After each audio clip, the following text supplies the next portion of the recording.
एक छोटे से गांव चांदपुर के पास एक झील थी जिसे लोग मृत झील कहते थे। उस झील के बारे में कहा जाता था कि रात के समय वहां से किसी औरत के रोने की आवाजें आती हैं।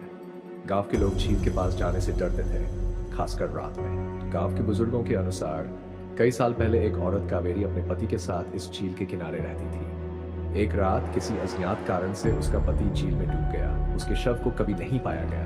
कहते हैं कावेरी ने दुख से भरी उस झील में छलांग लगाकर अपनी जान दे दी। तब से उसकी आत्मा झील के पानी में बस गई। एक दिन गांव में एक पर्यटक लड़की सृष्टि आई। उसे डरावनी और रहस्यमय जगहों पर जाने का बहुत शौक था। जब उसने मृत झील के बारे में सुना तो उसने इसे अपनी अगली खोज का हिस्सा बनाने का फैसला किया। गांव वालों ने उसे बहुत समझाया, लेकिन सृष्टि ने उनकी चेतावनी को नजरअंदाज कर दिया। वह रात के समय झील के पास जाने की योजना बनाने लगी। रात के अंधेरे में सृष्टि झील के किनारे पहुंची। झील का पानी ठंडा और शांत था, लेकिन वातावरण अजीब था।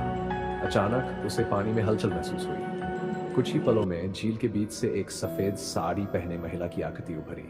वह रोते हुए सृष्टि से कहने लगी, तुम क्यों आई हो यहाँ? क्या तुम भी अपना अंत चाहती हो? सृष्टि ने डरते हुए पूछा, तुम कौन हो? तुम्हारी आत्मा यहाँ क्यों फंसी है? आत्मा का दर्द। महिला ने बताया कि वह कावेरी है। उसका पति झील में मारा नहीं गया था, बल्कि गांव के कुछ लोगों ने उसे जलन और ईर्ष्या के कारण मार डाला था। कावेरी ने अपने पति की तलाश में अपनी जान दी, लेकिन उसकी आत्मा को कभी शांति नहीं मिली। सृष्टि ने वादा किया कि वह इस रहस्य को सुलझाकर कावेरी और उसके पति को न्याय दिलाएगी। अगले दिन उसने गांव के पुराने दस्तावेज खंगालने शुरू किए। आखिरकार उसे सबूत मिल गए कि गांव के 4 प्रभावशाली लोगों ने कावेरी के पति को मारा था और उसका शव झील में डुबो दिया था। सृष्टि ने उन चारों को गांव के सामने बेनकाब किया। यह सच सामने आने के बाद कावेरी की आत्मा ने सृष्टि को धन्यवाद कहा और झील के पानी में गायब हो गई। अंत में झील अब सामान्य हो चुकी थी। गांव के लोग उस पर भूतिया होने का इल्जाम लगाना बंद कर चुके थे।